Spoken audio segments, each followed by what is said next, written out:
Hello Zimbabwe and welcome to Live Talk. We are coming to you live from Studio 7 at the Voice of America in Washington. I'm your host Jonga Kandemiri.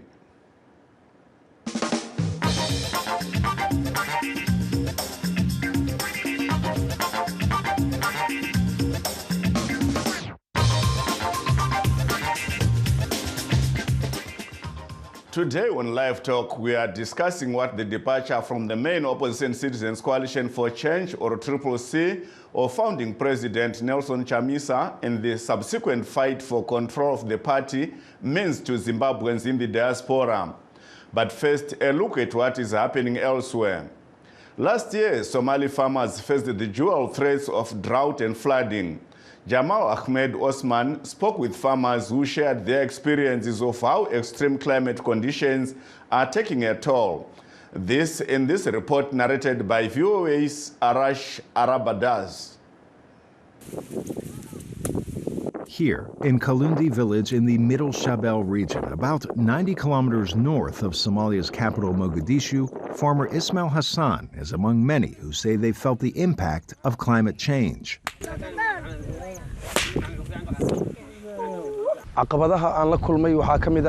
You may not break even due to weather changes.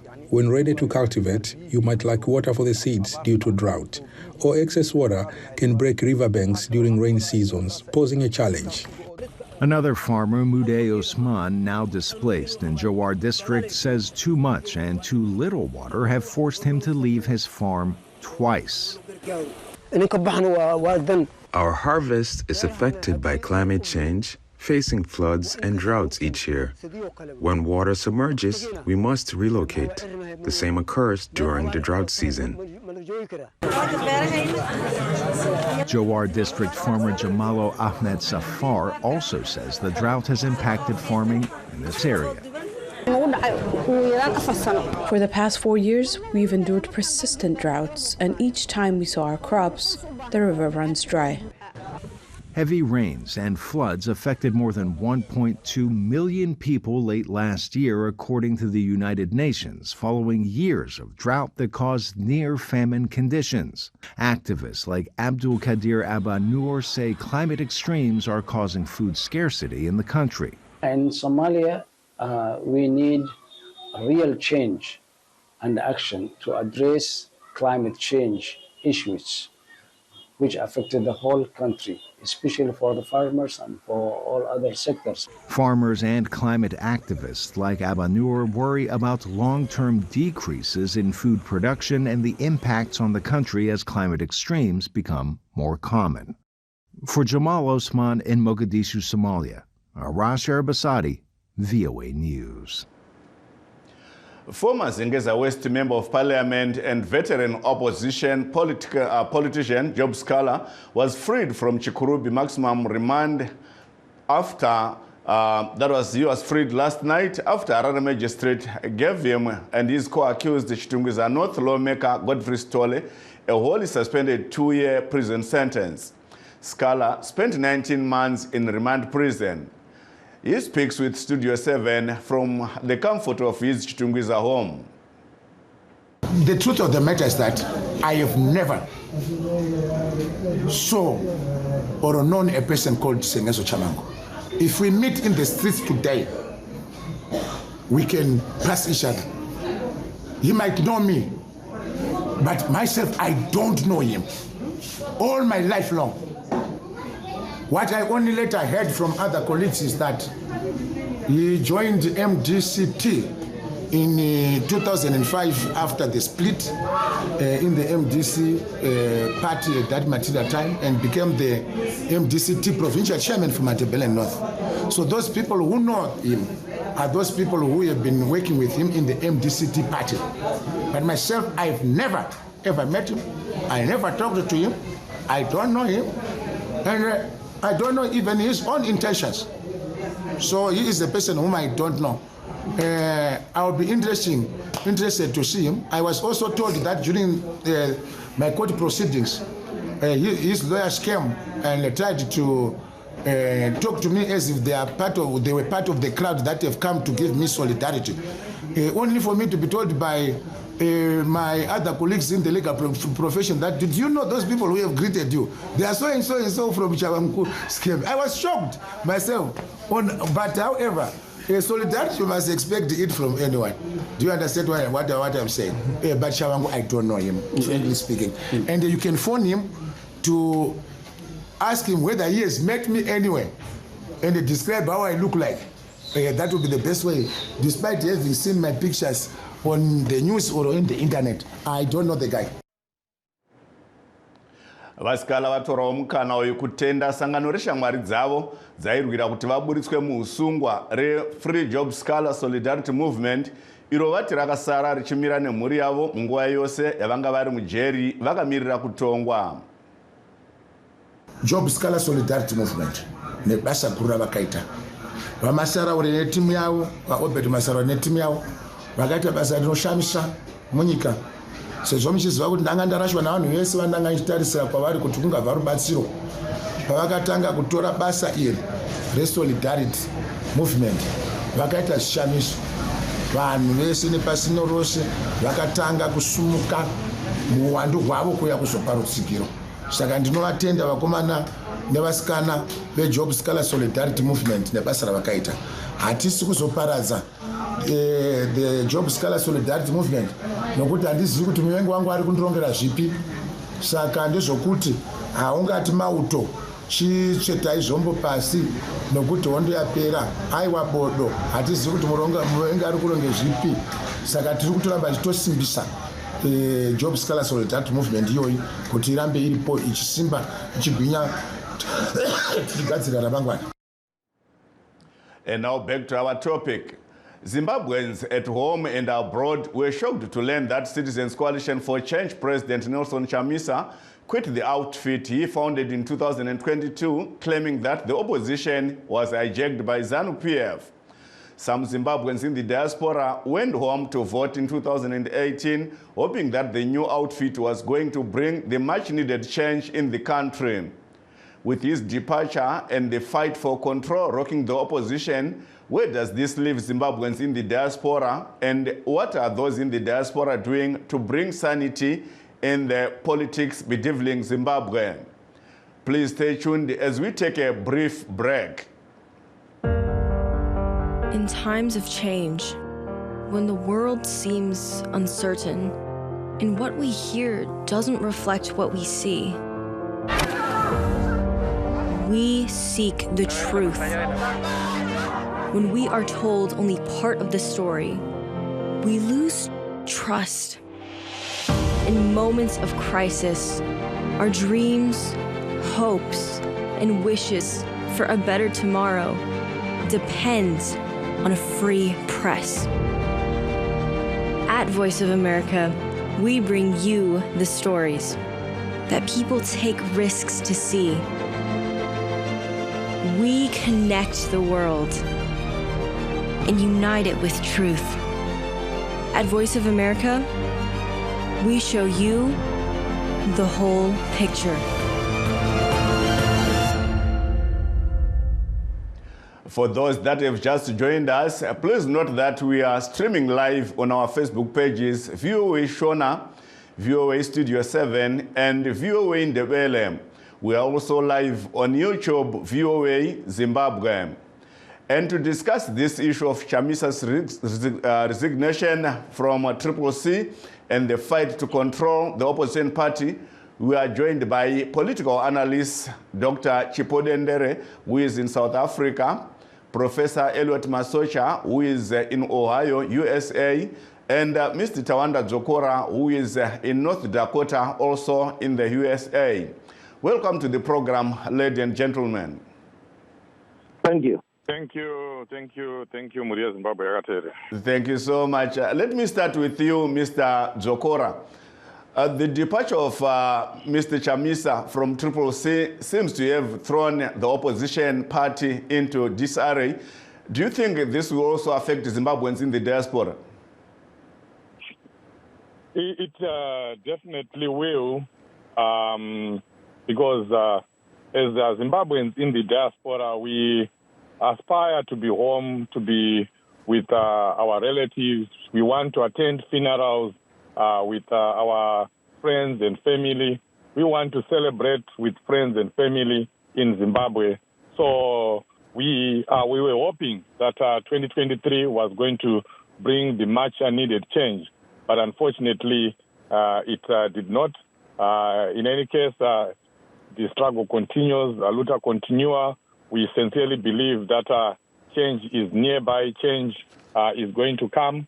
But I just want to, correct you a little bit when you said now that President Chamisa has left, there is now chaos within the CCC or within the opposition. The chaos did not come when President Chamisa left, and the chaos did also not come because President Chamisa left. The chaos that we are seeing in Zimbabwe right now came when ZANU-PF decided to invest $6 million in destroying the opposition in Zimbabwe. The chaos that we are seeing today came when a whole political party decided not to focus on issues, on key issues of people, on issues that are affecting Zimbabwean people, like cholera, like the hospital, the state of our hospitals, the state of our roads. That government decided to invest money and manpower in making sure that there was no opposing voice in Zimbabwe. That was when the opposition began to be in disarray. And it's very unfortunate because in other countries you see ruling parties actually making sure that there is opposition, they share ideas with opposition, and they meet occasionally and exchange ideas. Thank you. In Zimbabwe, it's a completely different story. Mr. Mnangagwa and ZANU-PF are hell-bent on making sure that there is no democracy and there is no opposing voice in Zimbabwe. Thank you so much, Mr. Jokora. Actually, what we meant by the disarray was that there are now factions claiming to control the outfit, the CCC party. But we will come back to that. It's a discussion point also. Let me go to Dr. Dendere. What are Zimbabweans in the diaspora doing to shape politics in Zimbabwe? Looking at what is happening from both the ruling party and the opposition parties in the country. So the Zimbabwean diaspora has been involved in politics for a long time. I think the majority of their support comes in the conversations that they have with family back home.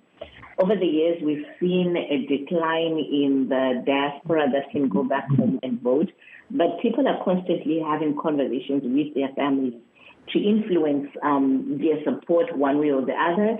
In most cases, it's to influence their support for the opposition. Many in the diaspora believe that if the opposition were to win, things would become better. The burden of remittances would become less, right? If more people are earning good salaries, if more people can afford to pay for their own hospital bills, to pay for school fees, then it means that the diaspora, which is already being taxed abroad, doesn't have to take, from the little that they have and send back home to sustain the economy. The other thing that the diaspora has been doing is providing financial support. And before, ZANU-PF will be quick to say they don't get financial support. This is not true. ZANU-PF structures in the diaspora have been very active in collecting money and sending money back home. We saw the same thing during the 2023 elections, where the diaspora was adopting various constituencies through citizen initiatives, which I pegged as support that was going directly to the opposition. So the financial support, the conversations with family, and of course there's the diaspora like myself who have consistently returned home to go back and vote. Mm-hmm. I will come back to you. Thank you so much. Let me go to Professor Masocha. Professor Masocha, what are Zimbabweans in the diaspora doing to bring sanity to politics in Zimbabwe that some say have become toxic? Well, when I look at people in the diaspora, I try to look at the leadership itself, whether they are doing anything to tell people the truth. And I also look at the leadership of opposition parties in Zimbabwe and what people in the diaspora must learn from that. That, according to my own view and analysis and belief, is that we don't have genuine leadership in the opposition. And by that, I look at, what have they learned from their previous failures? What have they learned from their previous splits?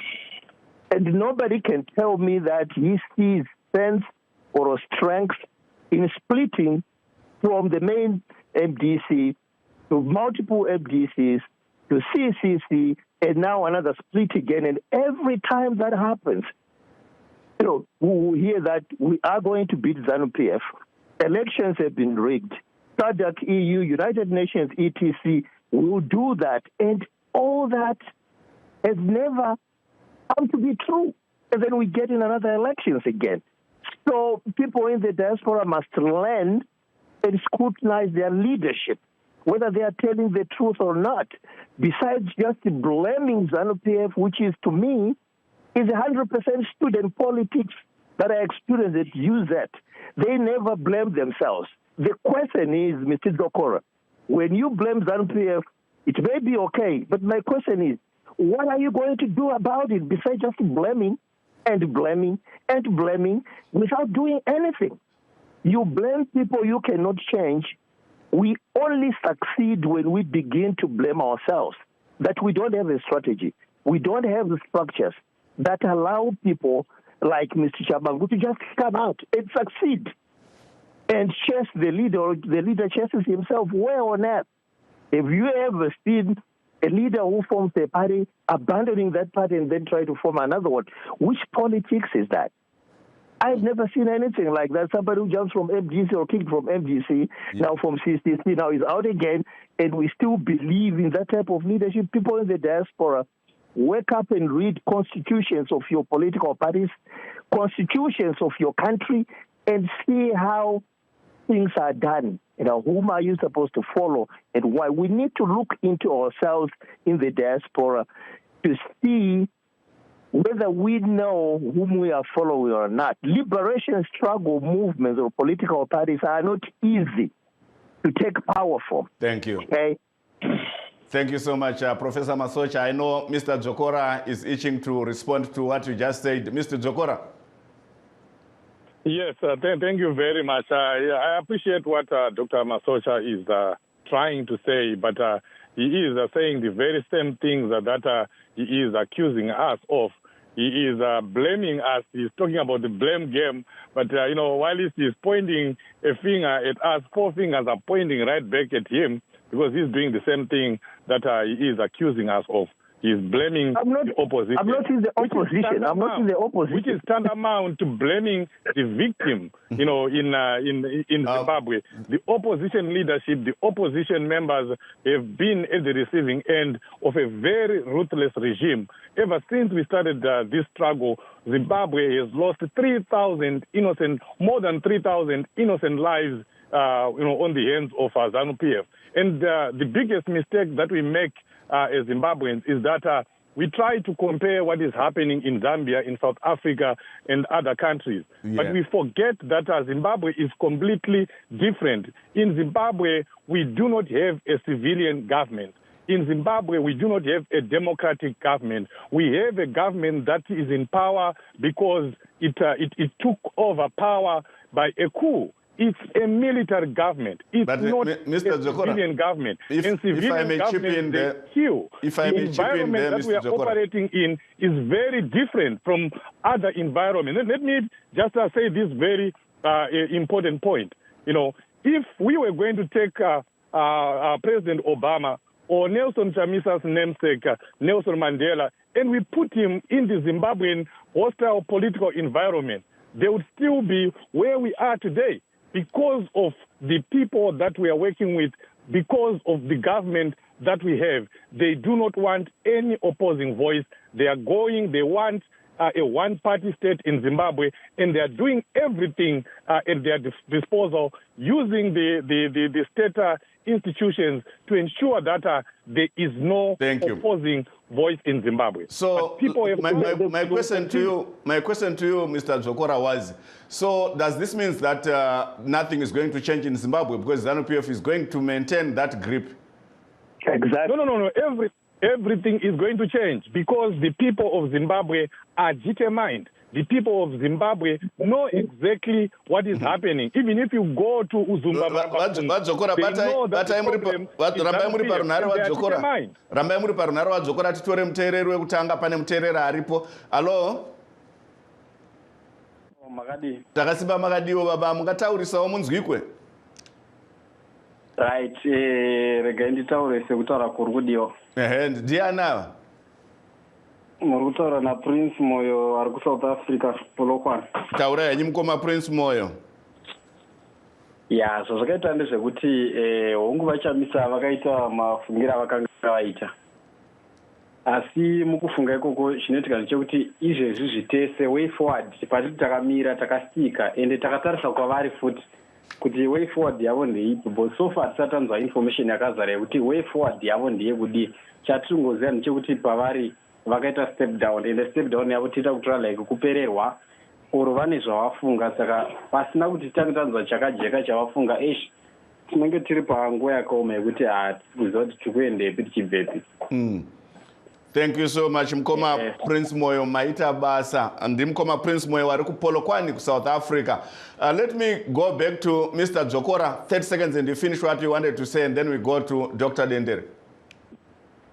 Yeah, and just even to respond to my brother there, what President Chamisa did was necessary. That nuclear approach was very necessary, considering the situation that was prevailing in CCC. Sometimes it's good to take a step back so that you can spring forward. He says very clearly that he is still making sure that there will be freedom and democracy in Zimbabwe. Thank you so much. And the people should just await the next steps. Thank you. The next steps are coming. Thank you, Mr. Dzokora. Let me go to Dr. Dendere. Dr. Dendere, you heard what Professor Masocha said and what Mr. Dzokora said, and also our first caller, what he said. What's your take on this? This is an issue with moving parts, but while we've been here discussing, it's become very clear, at least based on the social media handles of Honorable Wende, Professor Welshman Nube, who've now updated their profiles to indicate that one is Secretary General of CCC, one is Vice President. We heard Mr. Miti earlier today saying he's Vice President, and that, and then in the statement from Welshman Nube that they accept the resignation of Nelson Chamisa. On one hand, it's true that ZANU-PF continues to mess with the opposition. But on the other hand, what all of this shows is that, the power struggles, the interest in a particular cohort of leaders to retain whatever positions, whatever power they had under MDC might have been the driving force, right? The recalls were unnecessary.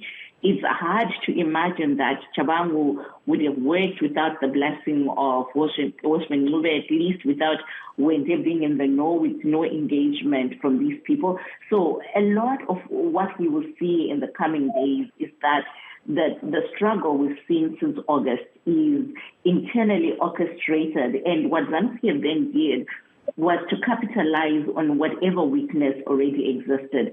But this faction, right, this desire to oust Nelson Chamisa, and again, Nelson is not without blame. As a leader, he should have controlled things. He should have allowed for voices of dissent. He should have allowed for some formation of structures. But at the same time, I really do think that we've got a generation of senior leadership that we're not willing to allow new voices to come in and to participate. So over the next few weeks, over the next months, we're really going to see a fallout from there. But this does not mean that, and I think I should take an extra minute as the gentleman has a lot of Dr. Dendere, let me this does not mean... We have our second caller. We have a call. Oh. Hello, Mkoma Trust. I think we have lost Mkoma Trust. Continue, Dr. Dendere. I was going to say this does not mean that the opposition is destroyed. In countries like Zimbabwe, it's not unique to Zimbabwe. In countries where there is military control, where the authoritarian regime is very strong, the opposition is constantly having to redefine itself, rebuild itself, because the playing field is not even, it's not level. Thank so you. These challenges that we're seeing with MDC, with Triple C are not unique, but it doesn't absolve them of the responsibility of being organized people. It doesn't, especially because we've seen the death of someone because of the recall. And if indeed the leadership, Welshmen, when they're meeting, had anything to do with the recall, then they must be put to task by the citizens because someone died, right? We cannot ignore that someone died due to these recalls. Yes, thank you so much. I'll come back to you, but because of time, let me go to Professor Masocha. Professor Masocha, tinoona kuti mu Zimbabwe vanopikisa mune mapato akawanda anoda kusvika kana kumakumi mashanu ari kupikisa bato reZANU-PF. Chii chiri kuita kuti mapato ose aya akundikane kubuda nechirongwa kana urongwa unoita kuti akwanise kunzvenga zvese zvatanzwa zvinoitwa neZANU-PF zvekuti inopinda mune zvematongerwo enyika mune mapato anopikisa nezvimwe zvakadaro? Chii chiri kuita kuti nenjere dzinonzi dzine vana veZimbabwe vari munyika nevari kunze kwenyika vatadze kubata ZANU-PF painenge iri? Chinoitika apa ndechokuti icho vanhu vemuZimbabwe kana iviri uno kudiaspora chaiko hatina kubatana sezvakaitawo kune dzimwe nyika. Kuda takadzidziswa muzvikoro zvana individualism saka zvinoonekera nomupolitics. Apa tinenge takanangana nepati yeZANU-PF yakabatana kubva nguva dzehondo kusvika nari zvino zvekare ine experience yokupinda mupati dzine chiformwa kana infiltration iyei.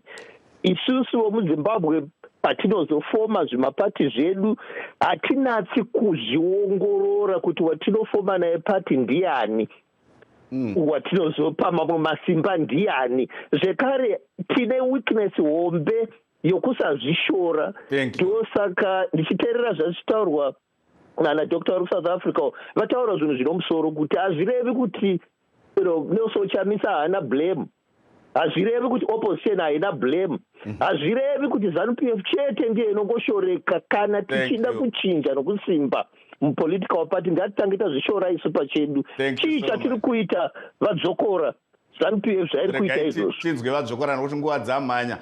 To you, Mr. Dzokora, we heard that Zimbabweans lack unity amongst themselves. What do you have to say about that? But let me first of all just buttress what Dr. Dendere said, which I totally agree with. That she doubts whether there was no hand of either Honorable BT or Professor Welshman behind Shabangu. But it is also important to note that there was a bigger hand, a much bigger hand in ZANU-PF, because we saw a whole parliament, a whole court system of Zimbabwe in its wisdom, agreeing with one person, one individual who came and masqueraded as the Secretary General of the Triple C. How was he allowed to do that when they could have just picked up the phone and asked President Chamisa, do you know this person? That is what should have happened in a normal situation, in a normal country. Coming to the issue of unity, I do not even want to blame Zimbabweans. Zimbabweans have done their best, especially Zimbabweans in the diaspora. They did everything that they could in 2023. Thank you so much. Raised money, came together, raised issues, but unfortunately we are just dealing with a very difficult animal in Zimbabwe. Thank you so much. Time is not on our side.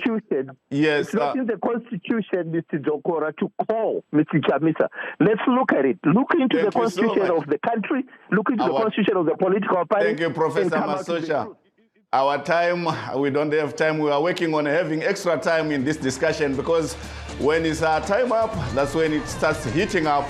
That brings us to the end of our show, and we'd like to thank our guest today, Dr. Chipo Dendere, who was in South Africa, Professor Edward Masocha from Ohio, here in the United States of America, and Mr. Tawanda Dzokora, who is in North Dakota, also here in the United States of America. I'm Jonga Kandemiri, signing off in Washington, D.C.